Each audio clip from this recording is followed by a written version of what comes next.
أعوذ بالله من الشيطان الرجيم بسم الله الرحمن الرحيم الحمد لله رب العالمين والصلاة والسلام على سيد المرسلين ومن سار على نهجه إلى يوم الدين رب اشرح لي صدري ويسر لي أمري واحلل عقدة من لساني يفقه قولي آمین یا رب العالمین۔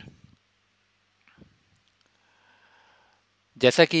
پچھلے دروس میں ہم رسول اللہ صلی اللہ علیہ وسلم کی سیرت کے اس پوائنٹ پہ پہنچ گئے ہیں جب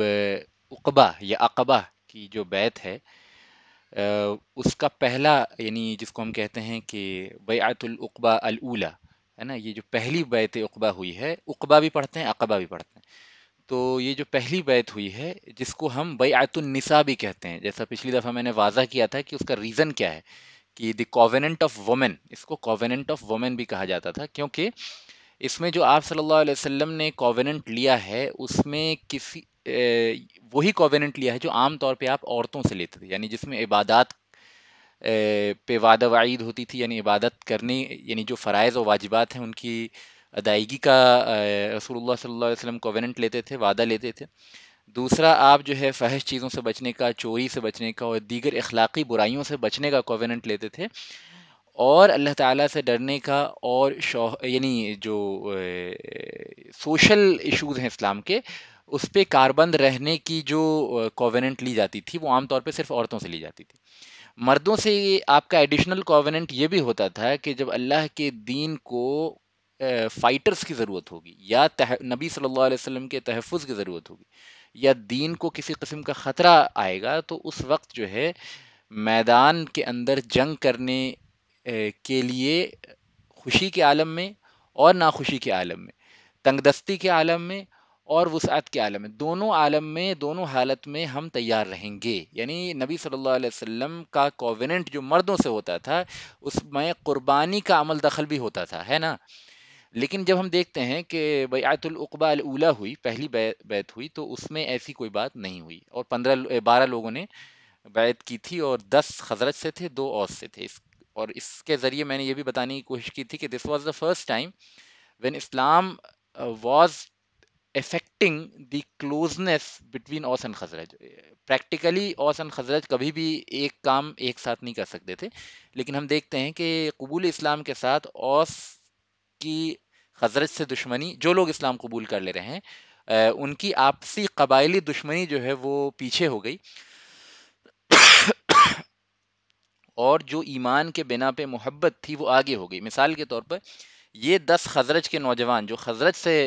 قبول کیے اسلام، اور جنہوں نے بیعت العقبہ الاولی میں پارٹیسپیٹ کیا، ان کے نزدیک اپنے خزرجی بھائی جو شرک پہ قائم تھے، ان کی ان کے ساتھ لائلٹی، ان کے ساتھ ایلیجینس ختم ہو گیا، کم ہو گیا، اور وہ 2 اوس کے شخص جنہوں نے اسلام قبول کیا تھا ان کے ساتھ ان کی لائلٹی اور ولا کا جو کانسیپٹ ہے وہ اسٹیبلش ہو گیا۔ گویا کہ قبائلی عصبیت کے بنا پہ اوس و خزرج، جس کو ہماری زبان میں جنم جات دشمن کہا جاتا ہے، وہ یعنی جنم جات دشمن ہونے کے باوجود اسلام کے آنے سے ولا کچھ ایسا اسٹیبلش ہوا اور برا کچھ ایسا اسٹیبلش ہوا کہ 10 خزرجی نوجوانوں کی اور 2 اوس کے نوجوانوں کی اسلام اور ایمان کے بنا پہ ولایت اسٹیبلش ہو گئی، دوستی ہو گئی، اور انہی 2 اوس کے لوگوں کی اپنے تمام اوس کے مشرکین جو شرک پہ قائم تھے، ان کے قبائل والوں، ان کے ساتھ برات کا اعلان ہوا، اور خزرجی جو 10 جنہوں نے اسلام قبول کیا ان کے ساتھ ولایت کا اسٹیبلشمنٹ ہوا۔ تو this was the first time when Islam was practically inculcating ولا اور برا، ہے نا؟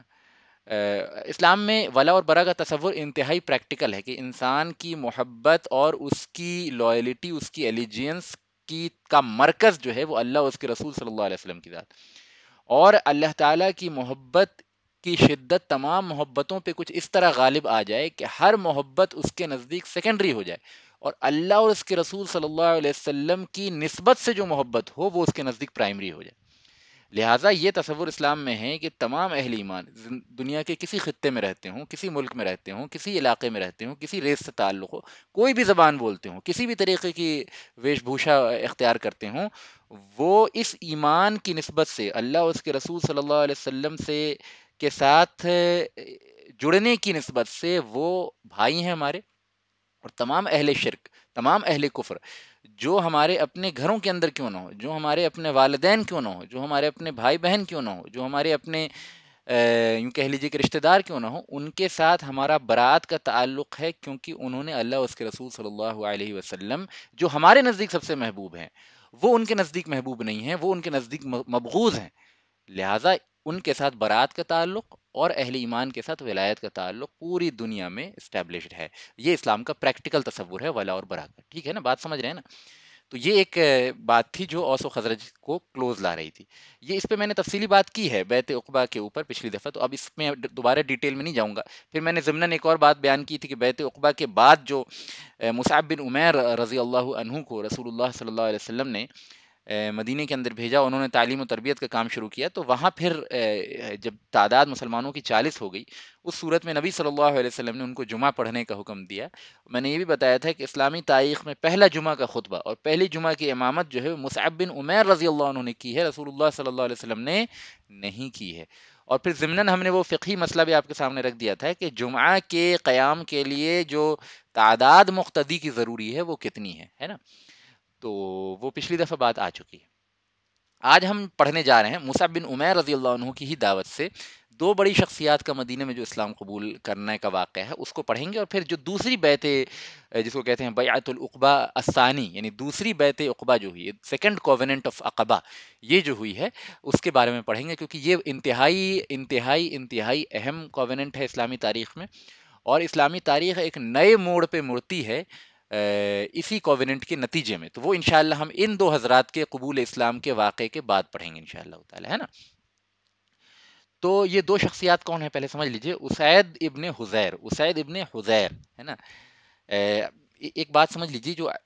عربی کے نام میں کو جب ہم انگلش میں لکھتے ہیں تو بسا اوقات ڈی لکھا جاتا ہے، تو وہ جو ولدالین میں جو دو یہ ہے نا ضاد، اس کے لیے جو کاؤنٹر پارٹ انگلش میں ہوتا ہے وہ ڈی ہوتا ہے، کیونکہ انگلش میں اس طرح کی ساؤنڈ کے لیے کوئی اویلیبل نہیں ہے۔ تو اس طرح سے اگر آپ دیکھیں خدیر وغیرہ لکھا ہوا ہو تو اس کا اصل پروناؤنسیشن جو ہوتا ہے وہ حذیر ہوتا ہے، حذیر، ٹھیک ہے نا؟ اسید ابن حذیر، ٹھیک ہے؟ اور سعد ابن معاذ، یہ دو بہت بڑا نام ہے مدینے کے اندر۔ تو ان دونوں کے قبول اسلام کا واقعہ ہم پڑھیں گے پہلے، ٹھیک ہے نا؟ اور یہ دونوں نے اسلام کس کے ہاتھ پہ قبول کیا؟ مصعب بن عمیر۔ تو مصعب بن عمیر کا نام آپ لوگ یاد رکھیں، he is the champion of Islamic دعوہ in the early Madinan phase. مدینے کے ابتدائی دور میں اسلامی دعوت کا سب سے بڑے کارکن اگر کوئی ہیں تو وہ مصعب بن عمیر ہیں، جن کو رسول اللہ صلی اللہ علیہ وسلم نے معلم قرآن بنا کے بھیجا۔ میں نے بتایا کہ ان کا ٹائٹل جو ہے معلم بھی تھا، مدینے کے اندر ان کو معلم، ٹیچر کہا جاتا تھا، ہے نا؟ تو ان کے دعوت کے جو اثرات ہیں وہ بھی ہم آگے رکھیں گے، اور آپ نے پہلے بھی دیکھے ہیں کہ ان کے دعوت کے اثرات مدینے میں کس طرح پڑے، لیکن ان دو حضرات کے کانٹیکس میں سمجھ لیجیے۔ اچھا، سعد بن معاذ کے بارے میں نے بتایا تھا کہ ان کو ابو بکر مدینہ کہا جاتا تھا، یعنی he was known as the Abu Bakr of Madinah. آپ اس سے سمجھ لیں کہ سعد ابن معاذ تمام مدنی صحابیوں میں سب سے اونچا مقام رکھتے ہیں۔ جتنے مدنی صحابی ہیں جو اصلاً انصار سے جن کا تعلق ہے، مدینے کے باشندوں سے جن کا تعلق ہے، ان میں سب سے اونچا مقام جو ہے صحابیت میں سعد ابن معاذ کا ہے۔ سعد ابن معاذ رضی اللہ عنہ کا اتنا اونچا مقام ہے، یہ ہم پڑھیں گے جب ہم بنو قریظہ کا واقعہ جب ہوگا، جنگ احزاب کے بعد بنو قریظہ کو جب جلا وطن کیا گیا اور قتل کیا، بنو قریظہ کو تو قتل کیا گیا تھا، بنو نذیر کو جلا وطن کیا گیا تھا، تو بنو قریظہ کا جو واقعہ ہوگا نا جنگ احزاب کے بعد، اس وقت سعد ابن معاذ، اس کے بعد ان کا انتقال ہوتا ہے۔ تو ان کے انتقال کے بارے میں رسول اللہ صلی اللہ علیہ وسلم کی حدیث موجود ہے کہ سعد ابن معاذ کے انتقال پہ رحمان کا عرش جو ہے وہ ہل اٹھا، یعنی اللہ تعالیٰ کو اتنی شدت سے محبت تھی ان کے ساتھ کہ ان کے انتقال پہ اللہ تعالیٰ کا عرش جو ہے اللہ کی مرضی سے، اللہ ہی کی مرضی سے، اللہ کسی پہ ڈپینڈنٹ نہیں ہے، نہ ہی اللہ پہ کوئی چیز اثر انداز ہوتی ہے، لیکن اللہ اپنی مرضی سے، اللہ کا عرش جو ہے وہ ہل اٹھا سعد ابن معاذ کے انتقال پہ۔ اور رسول اللہ صلی اللہ علیہ وسلم نے فرمایا ہے کہ آج 70,000 فرشتے مدینے کے اندر سعد ابن معاذ رضی اللہ عنہ کے انتقال پہ ان کے نماز جنازہ پڑھنے کے لیے اترے ہیں، اور کسی صحابی کے انتقال پہ، یہ بات آپ غور کر کے سمجھ لیجئے، اس معاملے میں جو جزوی فضیلت ہے سعد ابن معاذ کو وہ کسی کو نہیں حاصل ہے۔ سعد ابن معاذ کے انتقال پہ جتنی بڑی تعداد میں فرشتے اترے ہیں، اتنی کسی اور صحابی کے انتقال پہ اتنی بڑی تعداد میں زمین پہ فرشتے نہیں اترے ہیں، ٹھیک ہے نا؟ تو اس سے ان کا مقام آپ سمجھ لیجیے، سعد ابن معاذ رضی اللہ عنہ، ان کے بہت فضائل ہیں، وہ اپنے مقام پہ آئیں گے۔ تو یہ ان کا مقام ہے، ٹھیک ہے نا؟ رسول اللہ صلی اللہ علیہ وسلم عام کا ایک اور ان کی فضیلت میں بیان کر دوں کہ عام معمول یہ تھا آپ صلی اللہ علیہ وسلم کا کہ کھڑے ہونے کو پسند نہیں کرتے تھے، کھڑے ہونے کو پسند نہیں کرتے تھے، یعنی کوئی بھی بڑا آدمی آئے تو اس کے سامنے کھڑے ہونے کو پسند نہیں کرتے تھے، کہتے تھے یہ چیز جو ہے آپ کے عام معمول میں نہیں تھی، یعنی آپ جب مسجد کے اندر تشریف لاتے تھے تو بعض دفعہ صحابہ ادبن کھڑے ہو جاتے تھے، لیکن آپ اس کو ناپسند کرتے تھے۔ خود بعض صحابی کا قول موجود ہے کہ فرماتے ہیں کہ اگر ہمیں یہ معلوم نہیں ہوتا کہ رسول اللہ صلی اللہ علیہ وسلم کو یہ ناپسند ہے کہ وہ آئیں تو ہم کھڑے ہو جائیں، تو ہم ہر وقت آپ صلی اللہ علیہ وسلم کی تعظیم میں کھڑے رہتے، لیکن چونکہ خود نبی صلی اللہ علیہ وسلم کو یہ ناپسند تھا کہ ان کی تعظیم میں کوئی کھڑا ہو، ٹھیک ہے نا؟ تو اس لیے یہ آپ کی حد درجے انکساری اور آپ کا تواضع تھا، ورنہ نبوت کا مقام اس لائق ہے کہ اس کے لیے کھڑا ہوا جائے، اور خاص طور پہ امام الانبیاء جو ہیں، آپ صلی اللہ علیہ وسلم جو ہیں، سید ولد الآدم ہیں، آپ کا مقام اتنا بلند ہے کہ آپ اس لائق ہیں کہ آپ کے لیے لوگ کھڑے ہوں، لیکن تب بھی آپ جو ہے اپنی انکساری کے سبب اس کو پسند نہیں فرماتے تھے۔ لیکن سعد ابن معاذ رضی اللہ عنہ جب تشریف لائے تھے جنگ بنو قریظہ کے ساتھ جو معاملہ ہوا تھا، اس موقع پہ جب یہ زخمی تھے تو ان کو پلنگ پہ بیٹھال کے لایا گیا تھا۔ تو جب یہ تشریف لائے تھے تو اللہ کے رسول صلی اللہ علیہ وسلم نے صحابیوں سے کیا کہا معلوم ہے؟ تمام اصحاب رسول سے کہا قم لسیدکم، اپنے سردار کے لیے کھڑے ہو جاؤ۔ یعنی سعد بن معاذ کو جب لایا جا رہا ہے تو رسول اللہ صلی اللہ علیہ وسلم ان کی فضیلت آپ سمجھیں، ذرا تصور کریں کہ اللہ کے رسول صلی اللہ علیہ وسلم نے کیا فرمایا؟ قم لسیدکم، کھڑے ہو جاؤ اپنے سردار کے لیے۔ تو بعض روایتوں میں قومو آیا ہے، یعنی سب کو حکم دیا جا رہا ہے، تو قومو لسیدکم، کہ اپنے سید کے لیے، اپنے سردار کے لیے کھڑے ہو جاؤ، تو یہ ان کا مقام ہے، ٹھیک ہے؟ ان کا قبول اسلام کا واقعہ پڑھیں گے، پہلے آپ سمجھ لیجئے کہ ان کی ہستی کیا ہے۔ دوسرا اسید ابن حضیر، اسید ابن حضیر کا بھی بڑی شخصیت ہے، سعد ابن معاذ کے لیول پہ نہیں ہے لیکن کافی بڑی شخصیت ہے مدینے کے اندر۔ ان کا ایک کرامت ہے، ان کی ایک کرامت جو بڑی مشہور ہے، احادیث کی کتابوں میں آئی ہے، خاص طور پہ سورہ کہف کی اگر آپ تفسیر پڑھیں گے تو سورہ کہف کی تفسیر میں جو ان اسید ابن حضیر سے مروی ایک روایت موجود ہے، کوئی بھی آپ اچھی تفسیر کی کتاب اٹھا کے پڑھیں تو اسید ابن حضیر کی کرامت یہ تھی کہ یہ جب بھی قرآن پڑھتے تھے نا، خاص طور پہ سورہ کہف جب پڑھتے تھے تو فرشتے نازل ہوتے تھے ان کی قرآن کو سننے کے لیے بادلوں کے اوپر بیٹھ کے، یعنی غمام کی صورت میں، غمام ورڈ آیا ہے اس میں، یعنی کہ بادلوں کے گچھے کی صورت میں جو ہے فرشتے ظاہر ہوتے تھے ان کے سامنے، اور ان کے کلام پڑھنے کو سنتے تھے، ان کے قرآن پڑھنے کو سنتے تھے۔ یہ اکثر فجر کے بعد جو ہے قرآن پڑھا کرتے تھے اپنے باغ میں بیٹھ کے، ان کے پاس باغ تھا، یہ اپنی قوم کے سرداروں میں سے ایک سردار تھے، تو باغ تھا ان کے پاس، تو اپنے باغ میں بیٹھ کے جب قرآن کی تلاوت کرتے تھے تو فرشتے نازل ہوتے تھے ان کے قرآن کو سننے کے لیے، اور یہ اپنی آنکھوں سے فرشتوں کو دیکھتے تھے۔ تو یہ ان کی کرامت میں سے ایک کرامت تھی، اور کرامت غیر نبی کے ذریعے بھی ظاہر ہو سکتی ہے، یہی اہل سنہ کا منہج ہے۔ لیکن ہر کسی کے دعوے پہ ہم نہیں مان سکتے کہ فلاں شخص سے یہ کرامت ظاہر ہوئی، لیکن جو اللہ کے بہت بڑے ولی ہوتے ہیں بسا اوقات ان سے اللہ کی مرضی کے مطابق کرامت کا ظہور ہوتا ہے، اہل سنہ اس بات پہ مجموعی طور پہ متفق ہیں۔ تو یہ اسید ابن حضیر بہت بڑے ولی اللہ تھے، تو جب یہ قرآن پڑھتے تھے تو اس طرح معاملہ ہوتا تھا، ٹھیک ہے؟ سورہ کہف کی تفسیر میں یہ روایتیں منقول ہیں۔ بہرحال تو یہ دو حضرات کے قبول اسلام کا واقعہ آپ کے سامنے پڑھنے جا رہے ہیں۔ سعد ابن معاذ اور اسید ابن حضیر جو ہیں خزرج کے ہی ایک سب ٹرائب، خزرج کے ایک سب ٹرائب تھا، بنو عبد الاشحل، بنو عبد الاشحل ہے نا، اشحل میں ہا جو ہے وہ چھوٹی ہے سے، بنو عبد الاشحل ایک قبیلہ سب ٹرائب تھا، خزرج کا ہی ایک چھوٹا قبیلہ تھا، اس کے سعد ابن معاذ سردار تھے، اور اسید ابن حضیر جو ہیں سیکنڈ لیول پہ سردار تھے، ہے نا؟ تو اچھا ہاں، تو یہ دو حضرات کا آپ کے سامنے یوں کہہ لیجیے کہ پریچے ہو گیا۔ تو اب ہم ان کے قبول اسلام کی بات کرتے ہیں۔ تو اس سے پہلے کہ قبول اسلام کی بات کریں، پہلے یہ سمجھ لیجیے کہ مصعب بن عمیر جب مدینے کے اندر تشریف لائے ہیں تو کہاں ٹھہرے ہیں؟ اسد ابن زرارہ کے گھر میں ٹھہرے ہیں، اسد ابن زرارہ، یہ نام یاد رکھیں، جیسے کہ میں نے بتایا سعد ابن معاذ کا نام یاد رکھیں، اسید ابن حضیر کا نام یاد رکھیں، ان دونوں میں اگر کسی ایک کا نام بالکل یاد رکھنا ہے آپ کو تو سعد ابن معاذ کا یاد رکھیں، زیادہ اہم ہے، ٹھیک ہے نا؟ دوسرا نام جو میں ابھی بتا رہا ہوں ضمناً، وہ یہ ہے کہ مصعب بن عمیر رضی اللہ عنہ کس کے گھر میں ٹھہرے تھے مدینے میں آ کے؟ جو معلم قرآن تھے وہ ٹھہرے تھے اسد ابن زرارہ کے گھر میں۔ اسد ابن زرارہ کا نام یاد رکھیں، کیونکہ جب سیکنڈ بیعت عقبہ ہوگی اس میں سب سے پہلے شخص جو ہیں اسد ابن زرارہ ہی ہیں جنہوں نے نبی صلی اللہ علیہ وسلم کے ہاتھ پہ بیعت کی تھی. ٹھیک ہے، پہلی بات. دوسری بات، یہ سب سے نوجوان، سب سے کم عمر شخص تھے اسد ابن زرارہ. اسد ابن زرارہ بہت بہادری کے لیے نون تھے. ٹھیک ہے، اسد کا مطلب ہی ہوتا ہے شیر، اور اسم با مسمہ تھے، اپنی بہادری کے لیے مشہور تھے. انہی کے گھر میں جو ہے مصعب بن عمیر ٹھہرے ہوئے تھے. ٹھیک ہے نا. اسد ابن زرارہ اور سعد ابن معاذ کے درمیان کیا ریلیشن تھا؟ ریلیشن یہ تھا کہ اسد ابن زرارہ سعد ابن معاذ کے کزن تھے. یہ بھی بنو عبد الاشحل سے تھے، بنو عبد الاشحل. ٹھیک ہے، تو یہ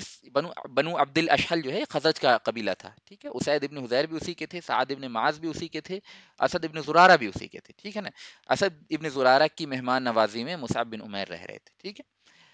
چلیے اب آگے چلتے ہیں. تو سعد ابن معاذ ابھی تک شرک پہ تھے، مشرک تھے. تو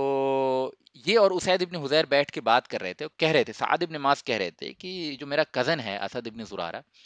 اس نے مکہ سے آئے ہوئے ایک شخص کو اپنے گھر میں پناہ دی ہے جس کا نام مصعب بن عمیر ہے. یہ لوگ آپس میں باتیں کر رہے ہیں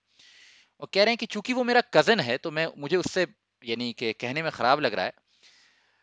لیکن میں چاہتا ہوں تمہیں، یعنی اسید ابن حذیر کو کہہ رہے تھے سعد ابن معاذ، کہ تم جاؤ میرے کزن اسد ابن زرارہ کے پاس اور اس کے گھر میں جو مکہ سے آیا ہوا شخص مصعب بن عمیر ہے اس کو نکال دو ہمارے شہر مدینہ سے، یثرب سے، کیونکہ یہ ہمارے شہر میں آ کے اپنے دین کی تبلیغ کر رہا ہے، اپنی دین کو پھیلا رہا ہے، اور ہمارے بچوں اور عورتوں کو گمراہ کر رہا ہے، اور ہمارے گھروں کے درمیان پھوٹ ڈال رہا ہے. لہٰذا اس کو جو ہے میں خود نہیں نکال سکتا، کیونکہ اسد جو ہے میرا خود بھائی ہے، کزن ہے، تو ذرا آکورڈ لگے گا مجھے، تم چلے جاؤ اور تم یہ کام کر دو. ٹھیک ہے نا. تو اسید ابن حذیر نے کہا ٹھیک ہے میں جاتا ہوں اسد کے پاس اور کہتا ہوں کہ مصعب بن عمیر کو نکال دو. تو اسد ابن حذیر جو ہیں جاتے ہیں، اسید ابن حذیر جاتے ہیں اسد ابن زرارہ کے پاس اور کہتے ہیں، ان سے بات نہیں کرتے ہیں، ڈائریکٹ مصعب بن عمیر سے کہتے ہیں کہ تم جو ہمارے زمین میں آئے ہو یثرب کے اندر، ہمارے بچوں کو برین واش کر رہے ہو، ہماری عورتوں کو بیوقوف بنا رہے ہو، اور ہمارے گھروں کے درمیان جھگڑے لگا رہے ہو، اور جو تمہارا جو نیا نبی ہے اس کے دین کی تبلیغ کر رہے ہو، ہمیں تمہارا دین نہیں چاہیے، نکل جاؤ یہاں سے، ہے نا، اور ہمارے بچوں کو بیویوں کو چھوڑ دو، ہے نا، تاکہ تم جو ہے اپنے اس نئی دین کی تبلیغ کہیں اور جا کے کرو، ہمارے شہر کے اندر مت کرو. تو بڑے سخت و کرخت انداز میں جو ہے اسید ابن حذیر نے مصعب بن عمیر کو سنائی بات. اس پہ مصعب بن عمیر نے بڑے اطمینان کے ساتھ، چونکہ ہم دیکھتے ہیں کہ مصعب ابن عمیر علم میں بڑے گہرے تھے، اور گہرے تھے تبھی ہم دیکھتے ہیں کہ جو لوگ اپنے علم میں بہت گہرے ہوتے ہیں لیکن اپنی دعوت کو سادے طریقے سے رکھنے کی صلاحیت رکھتے ہیں. دو باتیں سمجھ لیجیے. جو لوگ علم میں گہرے ہوتے ہیں لیکن اپنی بات کو سادے طریقے سے رکھنے کی صلاحیت رکھتے ہیں، ان کی دعوت سب سے زیادہ افیکٹو ہوتی ہے، سب سے زیادہ افیکٹو ہوتی ہے. اگر آپ یعنی تمام جو دعوتی تحریکیں ہیں ان کا مطالعہ کریں تو آپ بھی اسی نتیجے پہ پہنچیں گے کہ علم میں گہرا ہونا ضروری ہے، لیکن اسلوب کا سادہ ہونا بھی بہت ضروری ہے. طریقے کا سادہ ہونا، اسٹریٹ فارورڈ کلیئر طریقہ ہونا بہت ضروری ہے. اکثر اوقات کیا ہوتا ہے کہ جو لوگ علم میں بہت گہرے ہو جاتے ہیں وہ سادے طریقے سے بات کرنے کی صلاحیت نہیں رکھتے، وہ کمپلیکس جارگن اور ٹرمینالوجیز کا استعمال کر کے بات کرتے ہیں، وہ دقیق اور گاڑھی اصطلاحات کا استعمال کر کے بات کرتے ہیں، جس کے نتیجے میں کیا ہوتا ہے کہ عوام اور ان کے درمیان ایک ڈسکنیکٹ پیدا ہو جاتا ہے. ٹھیک ہے نا. جب وہ بات کرتے ہیں تو عوام کو لگتا ہے کہ بہت علم والے ہیں، لیکن ان کی باتیں عوام کو نہ دل میں لگتی ہے نہ سمجھ میں آتی ہے. ٹھیک ہے. اس کے برعکس ایک وہ لوگ ہوتے ہیں جن کو زیادہ علم ہی نہیں ہوتا، تو وہ بیچارے ان کی بس کی بات ہی نہیں ہے کہ کوئی بڑی بات کر سکیں، تو وہ سیدھی سادی بات ہی کرتے ہیں، بسا اوقات اس میں بیوقوفی کی باتیں بھی کر جاتے ہیں، حالانکہ نیت ان کی اچھی ہوتی. تو یہ دو قسم کے لوگ ہیں. تیسرا قسم وہ ہوتا ہے جو علم میں انتہائی گہرے ہوتے ہیں لیکن ان کا طریقہ، ان کا بات کرنے کا انداز جو ہے نا، ان کا فہم اتنا گہرا ہوتا ہے کہ وہ اپنی باتوں کو بہت آسان طریقے سے، آسان الفاظ میں رکھ سکنے کی صلاحیت رکھتے ہیں. ایسے لوگ سب سے زیادہ کامیاب ہوتے ہیں دعوت کے اندر. انہی لوگوں میں ایک بہت بڑا نام ہے مصعب ابن عمیر رضی اللہ عنہ کا. تو مصعب ابن عمیر نے کہا ان سے بڑے اطمینان کے ساتھ کہا اسید ابن حذیر سے کہ آپ کی بات میں سمجھ گیا، آپ ذرا ایک کام کریں، میری باتیں بیٹھ کے سن لیں، اگر آپ کو میری باتیں اچھی لگیں تو بہت اچھی بات ہے، اگر اچھی نہیں لگیں تو آپ کہیں تو میں چلا جاؤں گا. آپ دیکھیں کتنے اطمینان اور یعنی کہ کامنس کے ساتھ انہوں نے باتیں رکھی، کیونکہ ان کو اپنی دعوت پہ اتنا بھروسہ تھا، اتنا یقین تھا کہ انشاءاللہ اگر میں صحیح طریقے سے بات رکھوں گا اور سامنے والا عادل انسان ہو، سمجھدار انسان ہو، تو ضرور قبول کرے گا. تو اسید ابن حضیر کا غصہ فوراً ٹھنڈا ہو گیا کہ یار دیکھو میں اس انسان پہ اس طرح بری طرح چلا رہا تھا اور یہ انسان اتنے عدل و انصاف کی بات کہہ رہا ہے میری بات بس سن لو. انہوں نے کہا چلو سن لیتے ہیں, سننے میں کیا جا رہا ہے, سننے کے بعد کہہ دوں گا کہ مجھے اچھی نہیں لگی, چلے جاؤ واپس, تو چلا جائے گا. تو بیٹھ کے مصعب ابن عمیر نے ان کے سامنے اسلام کی بنیادی باتیں, نبی صلی اللہ علیہ وسلم کی بنیادی تعلیمات کو بہت اچھے طریقے سے, احسن طریقے سے رکھنا شروع کیا, اور قرآن کی وہ آیات جو آپ صلی اللہ علیہ وسلم کے اوپر نازل ہوئی تھی, جس کو مصعب ابن عمیر نے حفظ کر لیا تھا, وہ آیتیں پڑھ پڑھ کے سنانی شروع کی. ابھی کچھ ہی وقت گزرا تھا, اسید ابن حضیر کے اوپر ایسی رقت طاری ہو گئی, اتنا گہرا اثر ہوا قرآن کا, کہ انہوں نے کہا کہ یہ جو دین تم لے کے آئے ہو اس میں کوئی شخص داخل کیسے ہوتا ہے. تو مصعب ابن عمیر کی بات ابھی مکمل بھی نہیں ہوئی تھی, تو بڑی خوشی ہوئی ان کو, انہوں نے کہا کہ بس آپ جو ہیں وہ غسل کریں اور کلمہ شہادت پڑھ لیں اور انشاءاللہ اس دین میں داخل ہو جائیں گے, اور اس عقیدے کو, یعنی جو باتیں میں پیش کر رہا ہوں, اس کو سچے دل سے قبول کر لیں. تو انہوں نے ایسا ہی کیا اور اسلام کو قبول کر لیا. ضمناً ایک مسئلہ سمجھتے چلیں کہ جب کوئی شخص کافر سے اسلام قبول کرتا ہے تو اس پہ غسل واجب ہوتا ہے نا. وجوبیت غسل میں کئی صورتیں ہیں, ان میں سے ایک یہ ہے, ایکسیپٹ ان سرٹین کنڈیشن, جب وہ بیمار ہے وغیرہ وغیرہ, جو عذر اگر ہوگا تو اس صورت میں واجب نہیں ہوگا. لیکن اگر یعنی تندرست ہے, ساری سچویشن صحیح ہیں, پانی وغیرہ اویلیبل ہے, تو اس صورت میں اس کے اوپر غسل واجب ہوتا ہے. تو اسید ابن عزیر نے غسل کیا, کلمہ شہادت پڑھا اور قرآن وغیرہ سے کافی متاثر ہوئے. اس کے بعد انہوں نے جو ہے مصعب ابن عمیر سے کہا کہ اپنے پیچھے میں ایک ایسے شخص کو چھوڑ کے آیا ہوں, یعنی سعد ابن معاذ کو, جو ہماری قوم کا سردار ہے اور انتہائی کیرزمیٹک پرسنالٹی ہے. ان سعد ابن معاذ کی واقعتاً بہت پرسنالٹی بہت چارمنگ تھی, بہت اثر انداز ان کی گفتگو ہوتی تھی. تو اسید ابن حضیر نے کہا میں نے تو قبول کر لیا, لیکن اگر سعد ابن معاذ کو تم لوگ کنونس کر لو نا کہ اسلام قبول کر لیں, تو یقین جانو کہ پورا قبیلہ بنو عبد الاشحل جو ہے, یہ پورا کا پورا قبیلہ مسلمان ہو جائے گا. کیونکہ سعد ابن معاذ کی کسی معاملے میں یہ لوگ مخالفت نہیں کرتے ہیں, سارے لوگ اس کی بات مانتے ہیں. تو اگر تم اس کو کنونس کر لو تو بڑا فائدہ ہو جائے گا اسلام کا. دیکھیے یہاں پہ دو چیزیں نوٹ کیجیے. اسلام انسان کے باطن کو کس طرح تبدیل کر دیتا ہے کہ ایک شخص ابھی مصعب ابن عمیر کو اپنے گھر سے نکالنے کے لیے آیا تھا, اپنے شہر سے نکالنے کے لیے آیا تھا. جیسے ہی اس نے اسلام قبول کیا, جیسے ہی ایمان اس کے دل میں داخل ہو گیا, اب اس کی پہلا کنسرن کیا ہے کہ میں اپنے بھائی کو, اپنے دوست کو, اپنے قبیلے والوں کو جہنم کی آگ سے بچاؤں. اس کا پہلا کنسرن یہ ہے کہ جس تبلیغ اور جس دعوت کی حقانیت کو میں قبول کر چکا ہوں اس کو باقی لوگ بھی قبول کر لیں. اور یہ انتہائی فطری کیفیت ہے کہ جب انسان کسی چیز کی حقانیت کا پورا یقین رکھ لے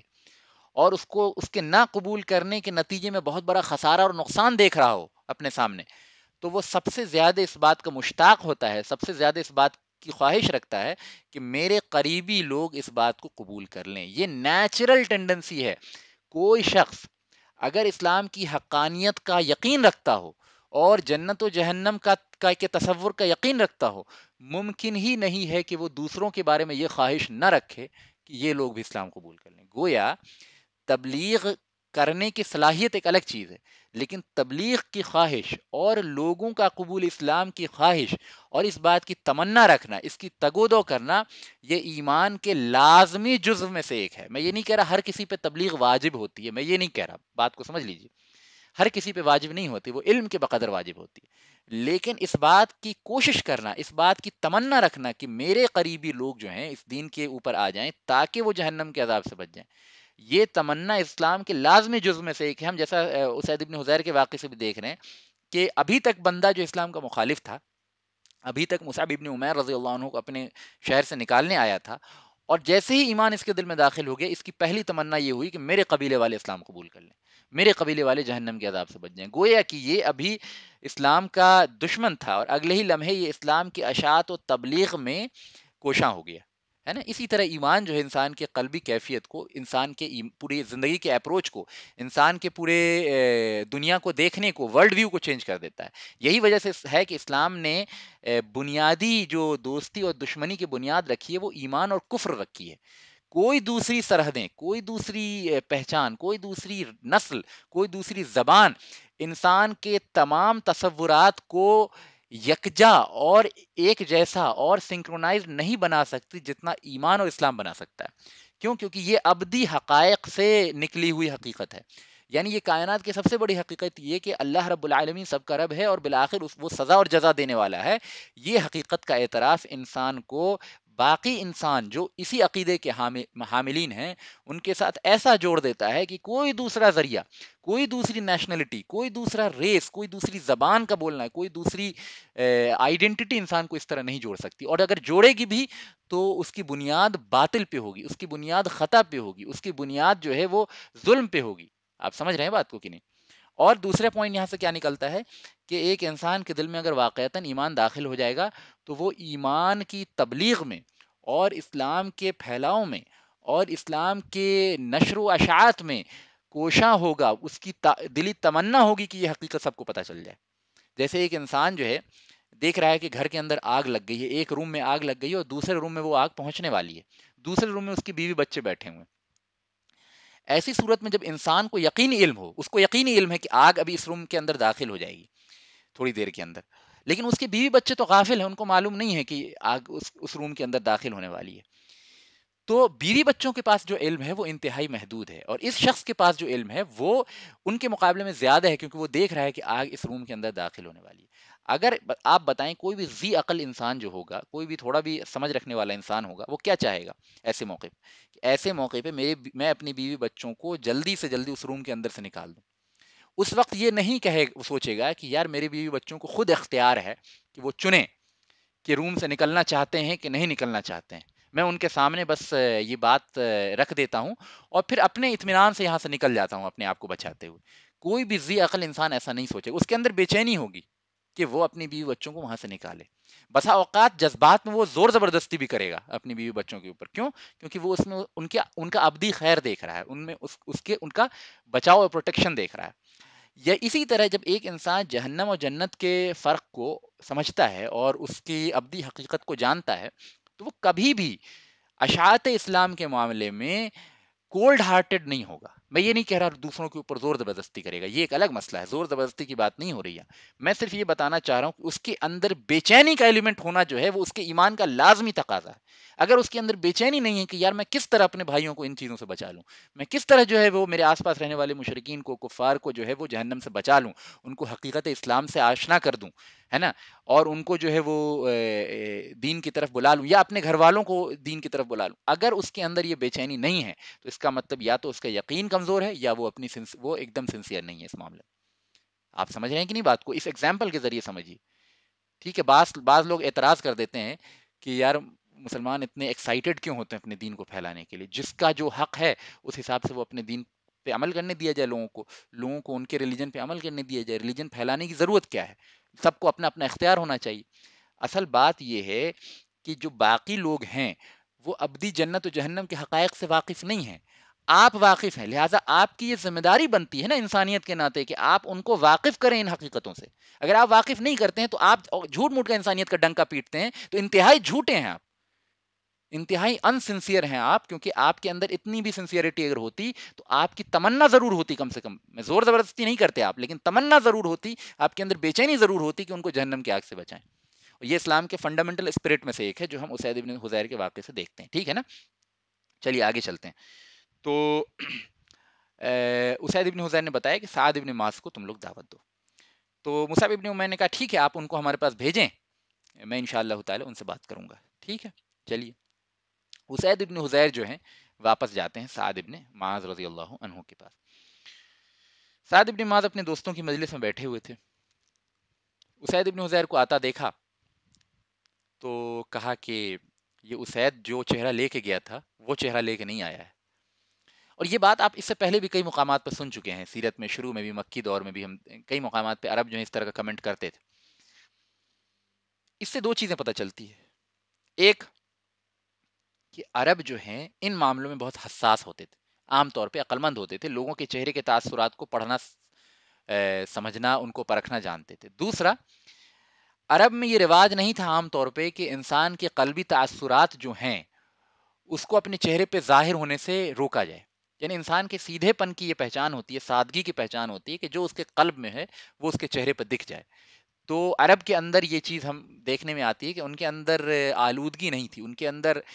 جو اس قسم کی چھل کپٹ والا معاملہ نہیں تھا کہ دل میں کچھ ہے اور سامنے سے جو ہے اس کو چھپا کے رکھے ہوں.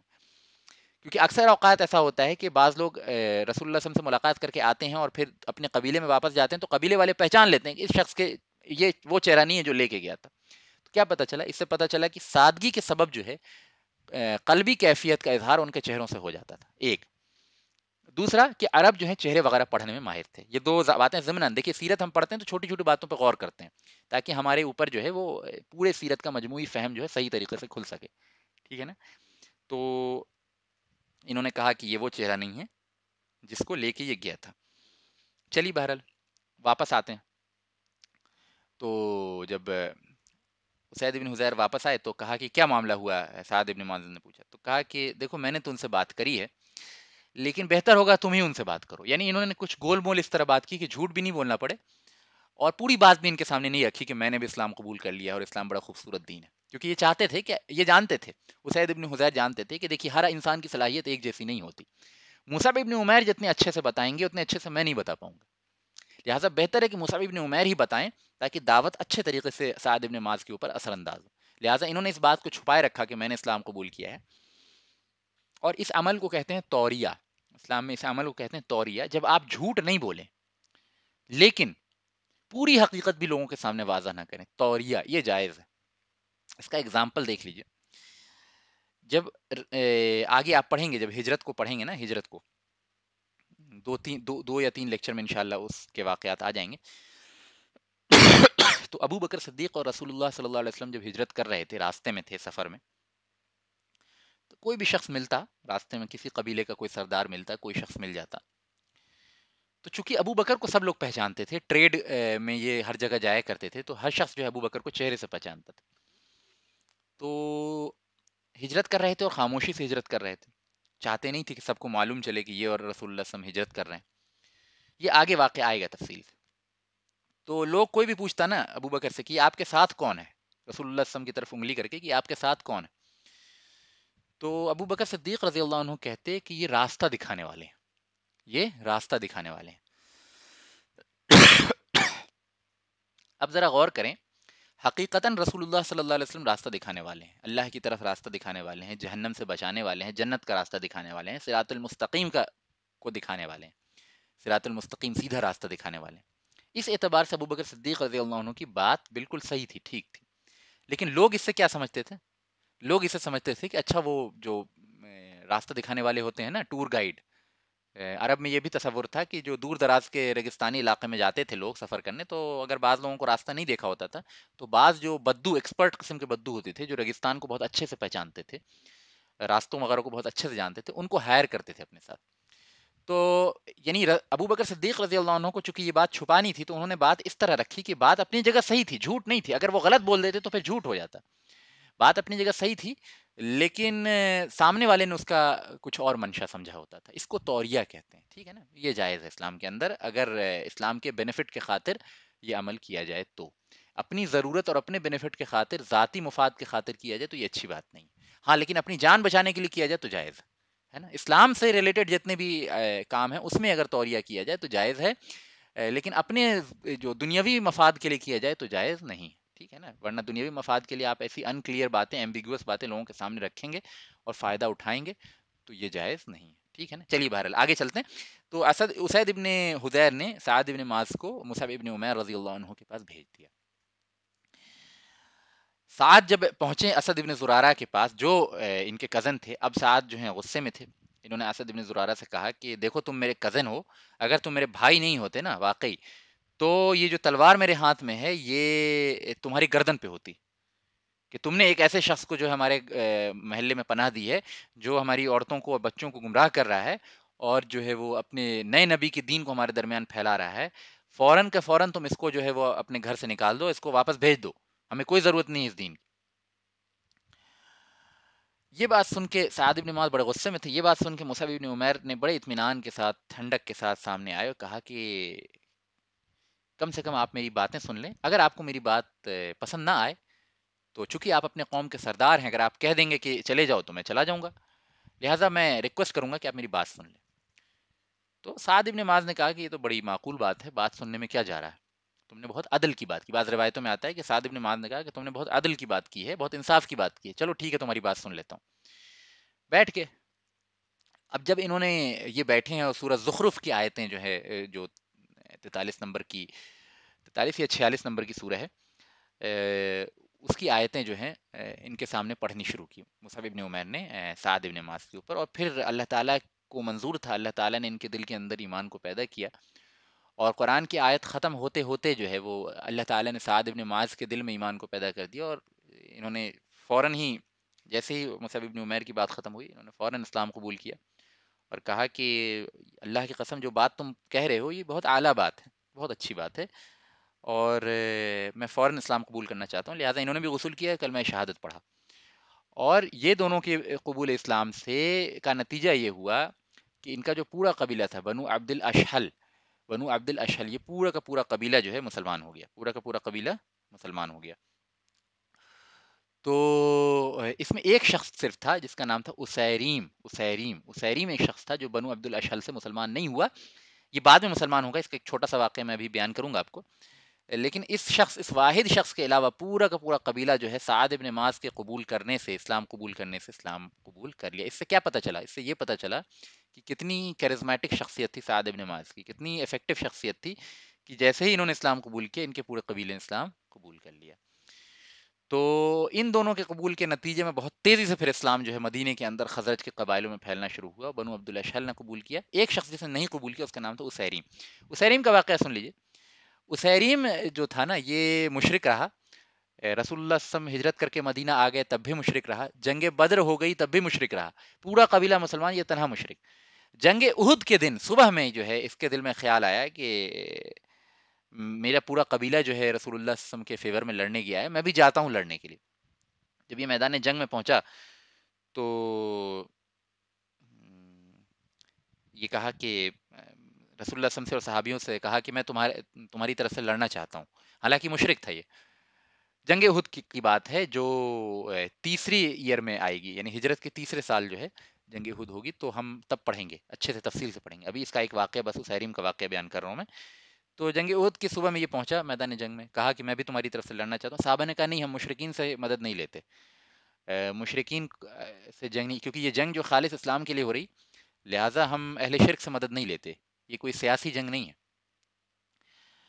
تو اسیریم نے کہا ٹھیک ہے میں کلمہ پڑھتا ہوں، میں اسلام قبول کرتا ہوں۔ اس نے اسلام قبول کیا صبح کے وقت، فجر کے کچھ دیر بعد جو ہے اس نے اسلام قبول کیا،